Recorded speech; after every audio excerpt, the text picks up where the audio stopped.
Assalamualaikum warahmatullahi wabarakatuh. Perkenalkan, nama saya Ahmad Riyadi. Saya dari Politeknik Hasnur, semester 3, Prodi Budidaya Tanaman Perkebunan. Kali ini saya akan membahas tentang recurrent selection.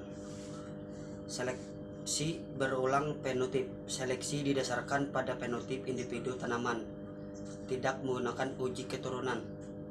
Pada setiap daur seleksi bertujuan untuk mengidentifikasi tanaman unggul secara individu dan agar terjadi kawin acak antara tanaman terseleksi.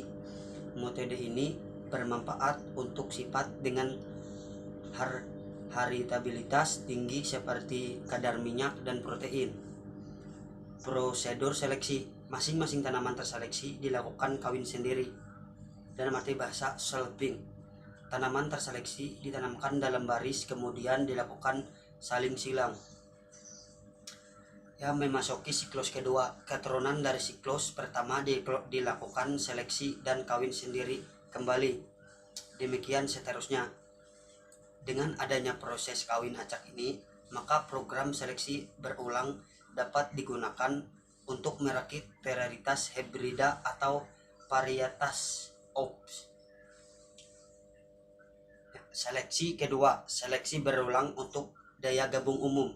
Seperti seleksi ini dimaksud untuk menilai daya gabung umum tanaman yang dipilih dari populasi dasar. Penilaian ini diarahkan kepada potensi genotip tanaman terpilih, jadi bukan fenotipnya. Jadi ada uji progeni.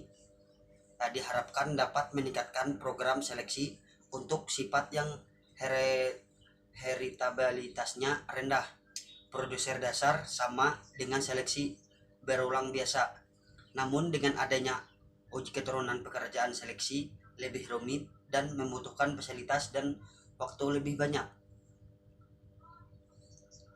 Daur pertama, seleksi pada populasi dasar, kemudian tanaman terseleksi dilakukan selfing. Kelompok tanaman terseleksi ini disebut SO. Keturunan dari hasil selfing disebut S1. Selanjutnya, galur S1 disilangkan dengan tanaman penguji yang bisa disebut taster. Berarti galur 1 sebagai betina.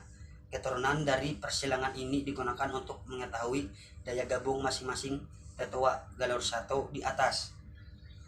Akhirnya dapat diketahui galur-galur yang dianggap unggul bisa disebut dengan superior. Sisa benih galur-galur S1 yang dinilai unggul dipergunakan untuk membentuk populasi kawin acak. Lokasi kawin acak ini harus terisolasi dari sumber tepung sari lain. Dapat pula dilakukan silang dialel antar galur-galur SI tersebut. Populasi ini sebagai bahan seleksi untuk daur berikutnya yang prosesnya sama seperti tersebut di atas. Program ini dilaksanakan beberapa daur sehingga hasil yang dicapai mendekati atau sesuai dengan harapan pemulia. Program ini dapat diarahkan untuk merakit varietas sintesis bagi tanaman penyerbuk silang atau sebagai perbaikan populasi yang akan dijadikan bahan pemeliharaan untuk perakitan varietas hibrida. Mungkin sekian dari saya yang saya sampaikan. Kalau ada kesalahan mohon dimaafkan. Mungkin itu saya akhiri dengan mengucapkan alhamdulillahirabbil alamin.